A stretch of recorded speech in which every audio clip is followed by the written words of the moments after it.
Are you two all right over there? Look, if you're not going to be serious, boys, I'm going to leave. It's nice to know that no matter how bad it is with us, we can still get under his skin. Brand, you've seen what's happened in Germany over the weekend, right?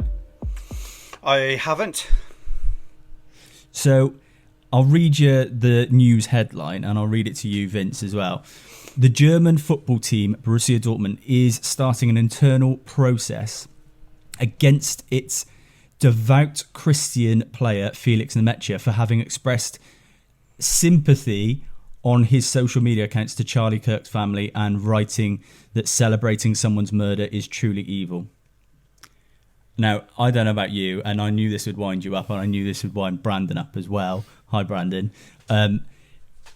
Look, it's not political. It's expressing sympathy towards someone's family who have just experienced one of the most horrific things ever, and obviously football, should come together for stuff like this regardless of political opinions. But I just read that and I thought it was outrageous that Dortmund are going down this route. Yeah, I mean, regardless of what you believe, and there's no point getting into it one side or another on this being a football podcast, but regardless of what you believe, no one deserves to die for any opinion, political, football, whatever it is. And to celebrate that just makes you as bad as whoever it is that you're sort of aiming that at, which side you're on or whatever. It's just if you don't agree with it, absolutely fine. Everyone's completely entitled to their opinion, and I really don't have an opinion either way. And if I did, I wouldn't be shouting it out on social media. To be punished for having sympathy is completely different to be, these TikToks celebrating it, shouting in the streets and stuff. It's just it's weird. It's a really weird situation to be in. I don't know what you think about it. I know you were cross about it, obviously, and it affected you, but for a football club, to punish someone for expressing sympathy over a death I think is absolute lowest of the low. It's not going to do well for them, is it? Players aren't going to want to go and play for a team like that with no morals or values. It's pretty sad, to be honest. And like you said, like Brand said, the amount of people that are celebrating it online, it's unbearable almost. And imagine playing for a club that declines you saying it's sad. That's awful, man. Where do you draw the line? Where are they drawing the line in what you can and can't show sympathy for? That's what's frustrating. Take out the context of this particular situation. Are they saying that you just cannot show any sympathy, empathy for anything whatsoever, or is it just what they pick and choose? Because that's dangerous. I think it's politics in general, isn't it? For if you think of a club, like you're lucky enough to be one of the highest paid professions in the world, and you are out there as an icon for so many people. I think they're just like, well, you can't do anything to do with politics. But when it's something as sad as that, which has affected most of the countries, even the UK, I don't think they're doing the correct thing. No. I mean, I can understand where you'd have a little bit of something towards a player, maybe celebrating, like you said, Brand, where that's just disgusting behaviour. But expressing sympathy, he's a Christian, it's of his faith to, and particularly even if he didn't agree with Charlie Kirk, I think as a Christian, it's maybe part of your values to express sympathy and pray for someone's family who've just had a horrific loss. So I thought, I didn't want to start it off like that, but I read it and I thought, do you know what, that is outrageous, and not enough people are talking about Dortmund and the way that they're going about this. So yeah, I thought I'd start off with that and hopefully move to something, well, maybe a little bit darker, because we're going to talk about Man United. I asked the Instagram followers a question, as I do every week. Will Ruben Amorim turn this around at Man United? Responses came from Ant, said it's the players, not the manager. Ernesto said no with some crying faces. Meech Too Real said no. And Alan said he needs a new striker. He just got a new striker. But Vince, Brandon, as a United fan and as a Liverpool fan yourself, Brand, one of you explain to me or try and, give me a reason to think that Amorim can turn this around. I don't think he can. I think it's the players as well as the manager. I know it's easy to blame the tactics and all those things. But you can look back at the Arsenal game where we controlled the game. We play well for 10, 15-minute periods and we're terrible. But it's the same players letting us down. How long are we going to allow Luke Shaw to keep playing for us, making the same lazy mistakes? I think Haaland lost Haaland 4 times. You can't do that if you're playing as a left-sided centre-back. The best striker in the league, maybe second best striker in the league, but you cannot let him run off you and just let him go. It's the same people. We've got no centre midfield player. Cobby's not getting any game time, and he came on and probably looked like our best player and he was on for 10 minutes. It is the same players letting us down. And I feel sorry for the players like Burma who gave absolutely everything and got off. And Sesko barely touch the ball, and that's not down to him. And then do we look at Højlund? Did he get the correct chances? So I don't know. I don't think Amorim can turn it around, but I don't think you can put all the blame on him. But it's the same thing every time. I know how you feel about it, Brand. You probably love it, but I don't know what your opinion is. I've been really, really trying to remain professional and not be smirking throughout the whole thing. But look, I was on the way back from Burnley when you played at the weekend, so I didn't see it. Listening to it on the radio, it sounded bad. It sounded all City. It was almost a lot of glazing from the commentary team. I don't know who it was. I think Dion Dublin was on it, and they were praising. It sounded like every little thing they did.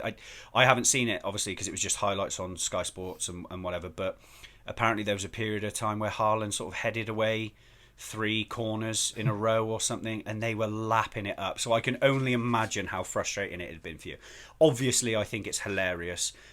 One, because it's like a told you so thing for me that I've been trying to say for ages. It's almost not the players, it's not the manager, it's the club in general. It's an absolute rotten place to be. It's a graveyard for players.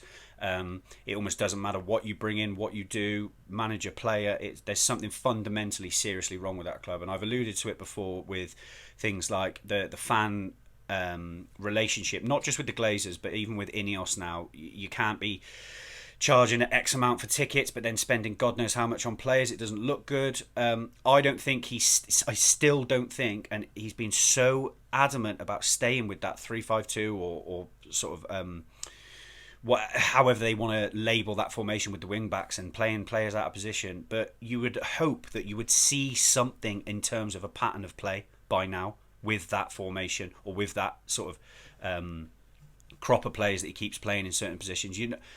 I understand the Arsenal game, but realistically, in the how long's it been there? 9 months, 12 months, nearly. Yeah, I will say I do see a pattern of play, and unfortunately, that pattern of play is solely rely on Patrick Dorgu scoring 15 to 20 goals a season. Because you look at where the creative chances come, they're ending up at Dorgu's feet. And he's the one in the space expected to finish or cross. Unfortunately, he can't do either. And this is not me slating the kid, because he's come in thinking he's playing maybe a wing back, but a left back position. And when he is your creative outlet and he is the guy picking up the ball in the most dangerous spaces, how can we as a team think that we can do anything even close to challenging for a Premier League title ever again until we change the system? Now, I've been Amorim in, because I love the way he talks, I love his passion. But when we're looking at the way it's going on the pitch, you cannot have a team that is solely reliant on a 20-year-old left-back who can't finish to get your goals. I don't know about you. I've been saying about this for a while to you, Brand, that Dorgu is so... That left-hand side lacks so much quality. I think so does right with Dallo. It's exactly the same type of player. If for example, if you've got a defender here, the idea is that Dorgu would come inside and create space. He doesn't. He stands out wide. And Dallo, well, we all know what Dallo's like. He can't cross. He can beat a man, have all the space in the world, and he'll still hit a man behind him somehow. But I think it's the midfield too as well. Bruno's one of the most creative players in the Premier League. And he can't do anything playing that holding midfield position. He's given everything. He's back and forward, back and forward. He's got no energy. Can't pick a pass. There's nowhere for him to go. And then you've got Ugarte next to him. And I don't think he was horrendous against City. But if you give him the ball, there's no vision forward. Look at Szoboszlai, for example, when he played right back against... Players who pick the ball up Newcastle, in those spaces can play. Pick a pass. We've somehow, at Man United, managed to sign another central midfielder who can't pass. We had Fred, we got him out, we managed to sign another £50 million midfielder who can't pass. At what point are Man United going to sign someone who makes sense in midfield. The midfield has been the biggest problem at United. You know, we're fixing all these positions. There's loads of little leaks. Well, there's something gushing out the other side, and no one's actually addressing it. Baleba was the obvious one. The goalkeeper was the obvious one. Yeah. Neither of those were addressed. You could sign Cunha, you could sign Mbermo. They're going to get you goals. The striker was probably, I know people really wanted a striker at Man United. I don't think it was the most pressing issue. I think your goals come from wide players these days. You don't need a number 9. Get that midfield sorted. Get that goalkeeper sorted. And you're signing another number 9 who is young, inexperienced, really at a high level, and you throw him into the deep end and hoping something's going to come off, and it's going to ruin another career of a promising young talent. It's consistent, United. Can I ask a question to both of you from a United point of view? You say about the goalkeeper and the midfielder. I can't help but think now that David De Gea and Scott McTominay would be doing a better job than the two you've got or the two you've had. Yeah. Brand, it's not even a debate. Like, David De Gea, there was nothing wrong with him as a goalkeeper. Unfortunately, he went through a bad period where he made mistakes. Scott McTominay was underrated the entire time, was underappreciated, was never played in his correct position or in the same way. You look at the way he plays at Napoli, he plays on the left wing. He was played out of position, but so does everyone at United. Bruno's played out of position. But that's it. You've currently got a Man United side where you've got about 6 or 7 players who are all playing out of their normal positions. This can't go on. I do feel, and you might both disagree with this point, I think we are lacking Martinez at the back. And the only reason I say that is because he's a passing, playing out ball playing defender. You stick him on the left side instead of Luke Shaw. We've got the ball, we can control it. You look at Luke the other day, heavy touch, loses the ball. We've got no one to play out with, and I know we've got no midfield, but they're giving it to Bruno in a position where he can't receive the ball because there's too many players on him. Someone like Martinez won't release that ball unless it's the right time to do so. So that could be a big thing. But like I said, in that formation that we're playing, which we don't like, let's be honest. Yeah, I mean, I've got some stats to read to you, Brand, as a Liverpool fan, and obviously as a Liverpool fan, try not to laugh when I read these out. Since Ruben Amorim has arrived at United, United haven't won 2 games in a row in the Premier League. He has now lost more Premier League games in 10 months than Arsenal lost in the previous 3 seasons combined.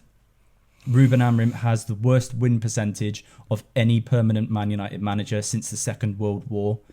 Since match day 12 of 24-25, Ruben Amorim's first game in charge at Man United, no ever-present Premier League team have performed worse than Manchester United. 31 points from 31 games, minus 13 goal difference. When asked, when are you going to accept your system is not working? You have only won 8 Premier League games. People find it easy to play against you. Amorim responded, I won't change my philosophy. If they want it changed, you change the man. Unfortunately, it's only going one way.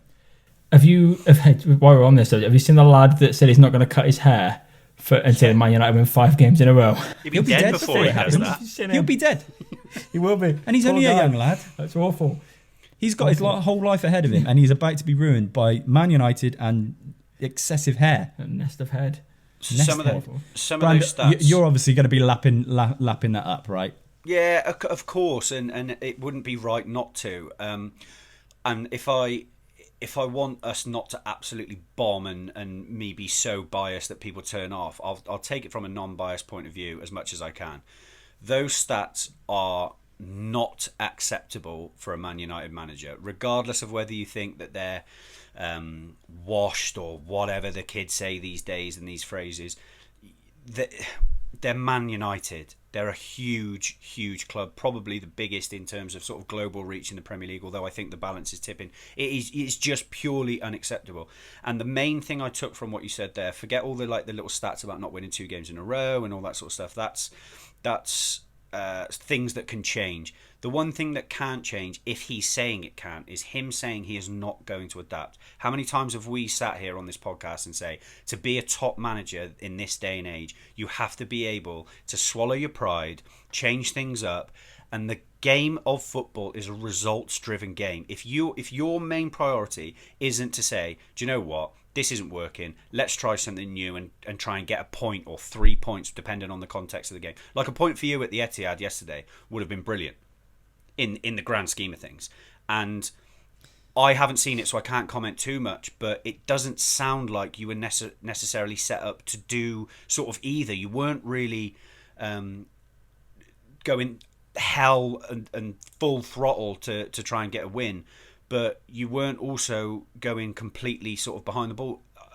We'll probably get to it a bit later on. Burnley almost took 2 points off us. So a Manchester United team should be... The gulf between Burnley and Liverpool is huge. At the moment, all right, United aren't playing great or whatever, but nor have City been. And I know the quality of the team and the manager and all that sort of stuff is very different, but realistically, that gap is so much smaller than Burnley-Liverpool that you should be able to do that and coach them into doing that. And if it doesn't work, fine, you've tried something different. To do the same thing again and then get sort of almost humiliated, it's just, where do you go from that? Like you said, it's going one way. He's not winning anyone over by doing anything. Yeah, it's not even like we can defend or attack. We missed 2 massive chances, but the game was already dead and buried at that point. We can't defend. It's not even like you're setting up shop to defend. But look at Grimsby, for example. We played exactly the same against them as we did against City. This is it. It's nothing changed. Nothing changes. And Casemiro played well against Arsenal. And then he dropped him for I will just say as well, I want to look at 3 managers who have said the same thing. I will not change my system. If they want to change the system, they change the man. Ange Postecoglou, and he was sacked. And Russell Martin at Southampton, and he was sacked. Those vociferously adamant, I'm going to play my system, it's my system or nothing. Those managers get sacked because it doesn't work. And the game is becoming more pragmatic. You look at Thomas Frank, me and Brand have spoken about this, but when you look at someone who can change and can adapt, not just in play, but before a game for a different fixture, you look at someone that has done that throughout his career and has performed well at Brentford and performed well at Tottenham. The way the game's going, even Pep Guardiola this season is changing. He's got rid of his goalkeeper who can play with the ball at his feet, and he signed an absolute oaf who can stop the ball. Like... The game needs changing sometimes, and you need to adapt. Look at Liverpool. That's another prime example. Look at the beautiful football they used to play under Klopp, and now they're playing not so pretty football, but they're winning games. It's effective. You're going to win trophies. Forget the beautiful football for a sec, which you're absolutely right. It isn't as sort of heavy metal and nice on the eye, but like I said, it's a results-driven game. And Arne Slot, sort of last 10 minutes, maybe even the last 5 minutes yesterday, just saw the game, realised that Burnley have 0 threat to us, even with 1 defender at the back sort of thing. So he takes Konate off, and by the end of the game, you've got Rio and Gamoa on, Chiesa, Salah, he's pushed Szoboszlai forward, Andy Robertson's bombing down. He's just completely changed the system that we started with. And all right, yeah, on paper you could say it was lucky because it was a handball, but it felt like that there was going to be a goal. And it does I think it does under Slot. I think you look back to the Klopp era, you could be 50-50 on whether Liverpool could score or they concede. When you look at Klopp's team, if you look at Slot's team, you're just expecting them to win now. Even if it was inevitable, wasn't it? You knew they were going to get 3 points. Even in the 90th minute, you were just waiting. Yeah. So it's a prime example of things can change. If a man's going to sit there and go, no, we're not changing, then expect the same results. You're going to be gone. Let me ask you both about the young lad that we have touched on there. Benjamin Sesko has come into Manchester United. Do you think he's going to get a fair crack at it, or is he going to have his career so much in tatters that he's going to have to walk away like Rasmus Højlund before it's even got started? From an outsider looking in, I think the weight of the pressure of being Manchester United's focal number 9 is so big that it takes a very, very special person to come in, grab it by the scruff of the neck and run with it. Even in sort of adversity where you might not get a run of games, they've got the utmost confidence in himself to turn it around and bag goals and have that natural goal scoring ability. I haven't watched huge amounts of Sesko in his career. I've obviously watched games where he's featured and he impresses at points, but I think when you've seen it with your Xerxes, your Højlunds and quite a few number 9s really coming in and before them and it not work, I don't think he's that type of player. I don't think he's got unrelenting confidence that will turn it around. I think it's got the sort of Zlatan. someone like that, literally someone like that, and there's not many of them about. And I'd even argue that Amorim, if he was to change, or if a new manager came in was to change, I'd even say go back to basics and stick two up front rather than this wide player, focal player.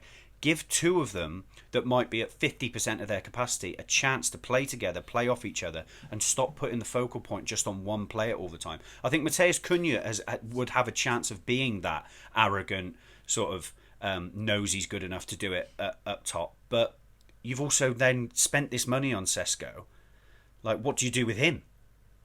I think you're right, and I think another big thing is we've got to drop the arrogance of the shirt. The shirt weighs so heavy on all these young players expected to come in and change, like this new goalkeeper. The arrogance of us still behaving like that, we're shit. Top and bottom of it, we're crap. I think the arrogance has got to go. You can say you're the biggest team as much as you want in the world. We've got a big fan base and a lot of revenue, but we're not a big team. We're not a big team. We've got to drop the arrogance, start again from scratch, give those players a chance to flourish, like the Mainu, like the Sesko's that's come in, the Højlund. We can't keep going with this arrogance. Oh, United should be at top four. United should be at the top end of the table. No, we're exactly where we should be. I don't agree. I don't know. Because the way I look at it is we are a big side because we spend like a big side. And when you're spending big on players, you're going to get better quality players. If you then spend big on a manager who was on his way to winning a title at Sporting, you have all of the foundations there to build a side that should be able to compete in the Premier League. I'm not just saying, win the Premier League. I'm not even talking about that. To compete, I'm talking like you finish top 10. You don't finish 15th and then go again with another £200 million spent and you're exactly the same place as you were last season. Although I agree, I don't know if you agree, Brand, I think you're spending money on players that aren't that value of player. 75 million for Højlund, 70 million for Sesko. They're not that calibre of player. You like we just said, your Zlatans, you're talking £100 million player who you know are going to come in and they're going to be Isaacs for Liverpool. He's going to go in there. He's going to be arrogant and good enough to go in and do what he needs to do. We're signing players that are young, up and coming, and then going, we've paid 75 million for you. You've got to deliver. I don't think that's fair. And I think that's a small club mentality trying to just buy their way out of trouble and hoping it all clicks. It's not going to. Yeah. I take your point and I do agree. I mean, I don't know about you, Brand. Obviously, again, from the outside, you're a Liverpool fan, so you're not going to say anything that is probably going to be positive. But I mean, can you at least see the way that United were spending that money, the system they were bringing together? Could you at least see that it could work? Yeah, I mean, it's always got a chance. It's always got a chance of working. It would be stupid of me to sit here and say that you're going to finish 15th again. I think the quality of players that you've got, which if played right and in the right positions and things, if they clicked, then there's no reason why you shouldn't be. So I kind of get both of your points, really. I certainly agree with that. If you start thinking too much that you're not a big team anymore, then it's a self-fulfilling prophecy and you won't end up being a big club anymore. However, I really do think, and again, I've tried I know you don't want to hear it, and I know that it sounds like, oh, listen to me, I'm the oracle. It's not that.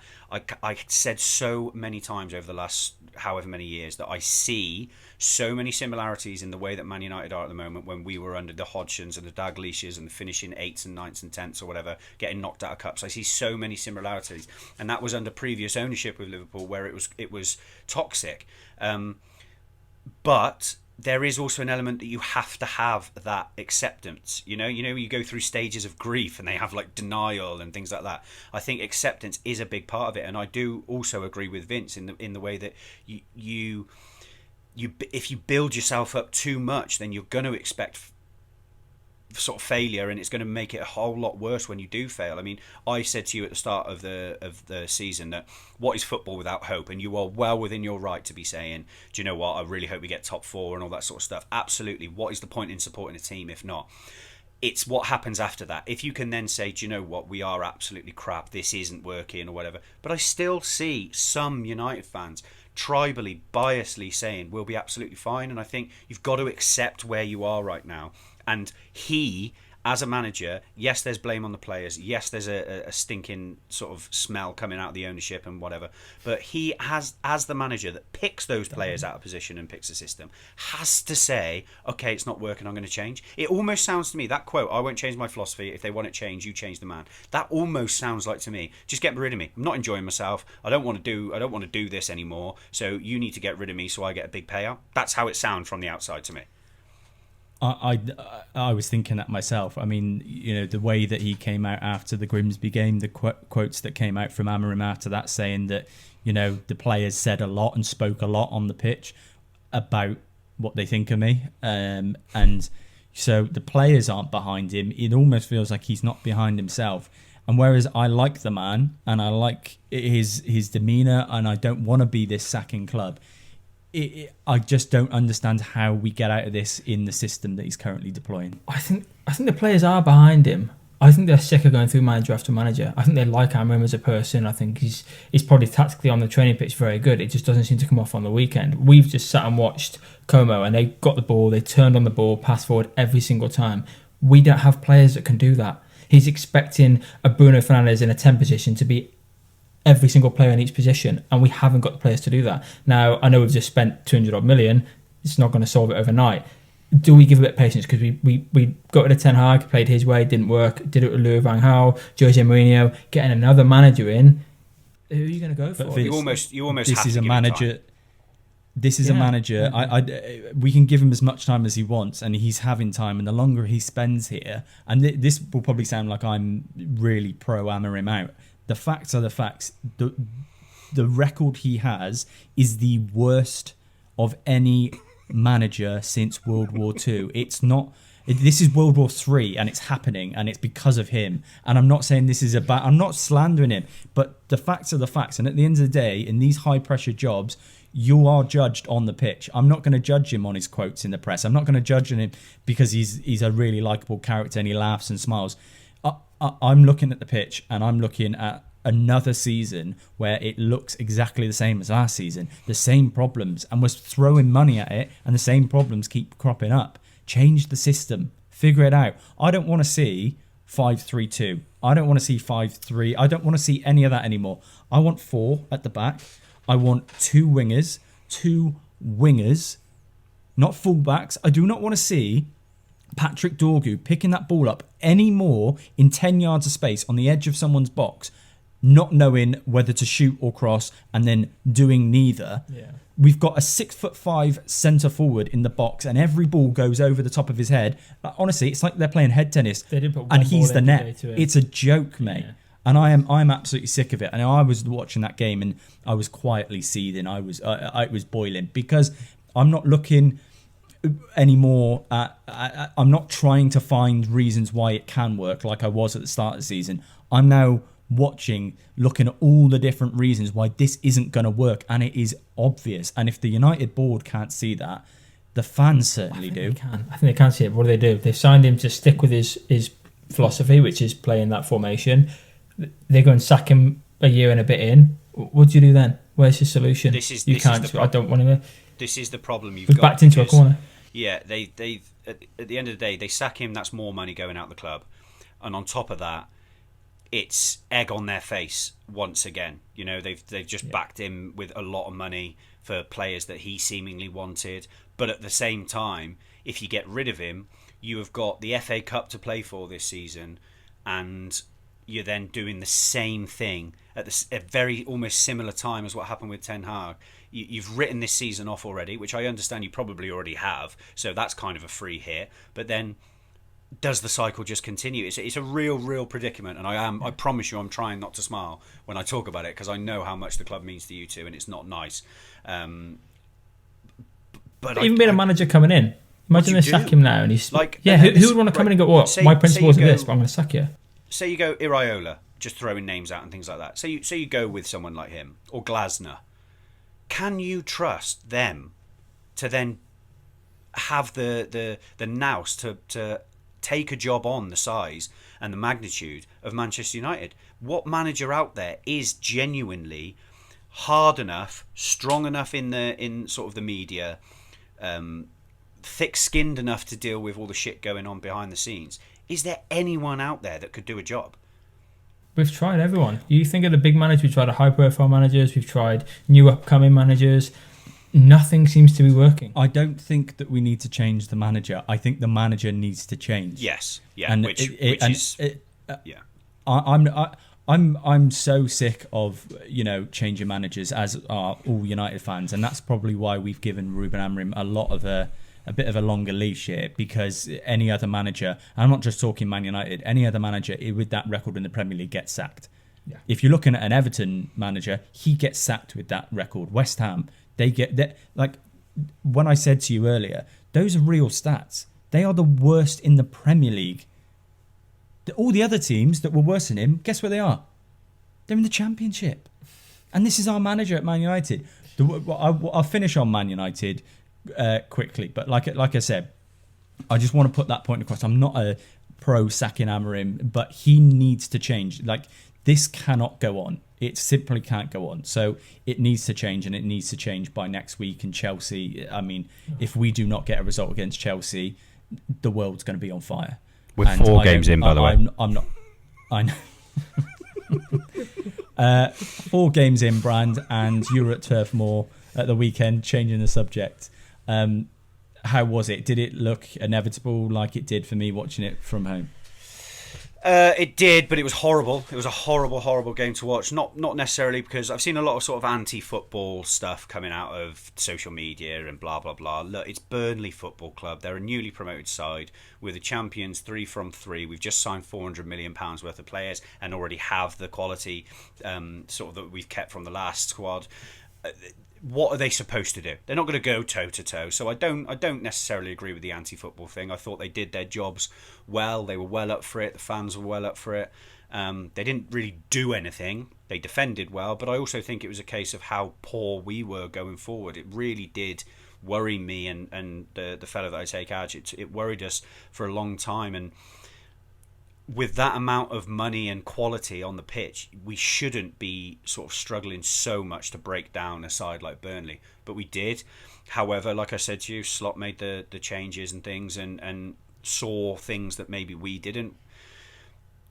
And ultimately it ended up in 3 points. And I have done a TikTok that I haven't posted yet, but it's about, have people forgotten what football is all about? Everyone keeps saying, oh, but you nearly struggled to beat Burnley. It doesn't matter. You get the job done. You get the 3 points. We're 4 from 4.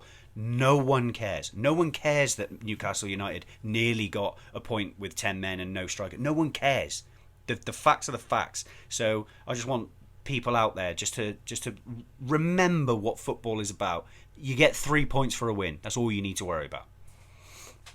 I completely agree. And, the way you win titles is not battering teams 6-0 every week. No team does that. City couldn't even do that. They had to rely on last-minute goals. I remember Sterling scoring late on in a couple of games where they were really struggling as well. So Company against Leicester won them the league. Yeah. Exactly. So and you have no idea, 6 months' time, if you then look back on that result, that will be a result that will be pivotal in the title race. So it'll be overlooked. Yeah, and it will be overlooked right now. Mm-hmm. But I tell you now that last-minute winner, we know Liverpool are going to be in a title race this season. Those 3 points rather than 1 will be huge. Yeah. And for anyone who thinks that look, it's people who are jealous. I'll be honest with you, as a United fan, I can tell you, people who are criticising Liverpool right now are jealous. That said, I do want to also talk about maybe the biggest flop signing of the season. So glad you brought it up. Is Florian Wirtz flopping at Liverpool? I can't actually believe that this is a topic, and I don't want to say it because it's you, and I really hope that it's just to get a reaction from me. I really do. But I can't believe if you watch that man play football that you think that he could be a flop 4 games into a new league and a new club. How many goals and assists has he got so far? But we've had this with so many players like Philippe Coutinho. Coutinho's goals and assists. Are you two all right over there? He said Anthony in disguise, but I was going to reply to him. Anthony had 3 goals by now. Oh, he did, didn't he? Yeah, he looked good, didn't he? Yeah, and it was cheaper. You have these players that are their role is playmaker, right? It's not goal scorer. It's not assister. Look, if you're not going to be serious, boys, I'm going to leave. You're right. It is serious. And also, it is a major signing and a major flop. And also, this is like, we were just talking about like the jealousy and things like that. I think people latch on, not just you, everyone else. They latch on to the smallest thing they can find, and it'll be Florian Wirtz cost us 100 million, and he hasn't got a goal or assist in the Premier League at the moment. Once again, we are 4 from 4. He's played a huge amount of minutes in those games and contributed, even if it is a run off the ball to let Ekitike in and score against Bournemouth, or to play a few passes intricately that then gets laid out wide and brought into the middle and scored.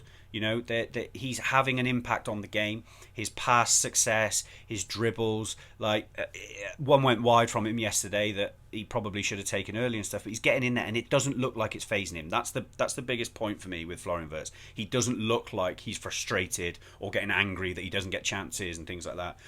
And I believe he's an ultimate professional in the sense that he's come to win trophies.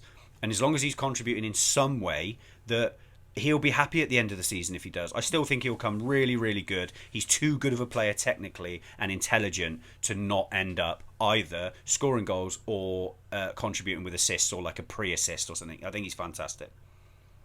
I think you hit the nail on the head. I think you have been a big advocate of this as well, Brand. If you're a Liverpool fan, who cares? Who cares? Who cares if you win the league? Who cares? And you aren't spending that money.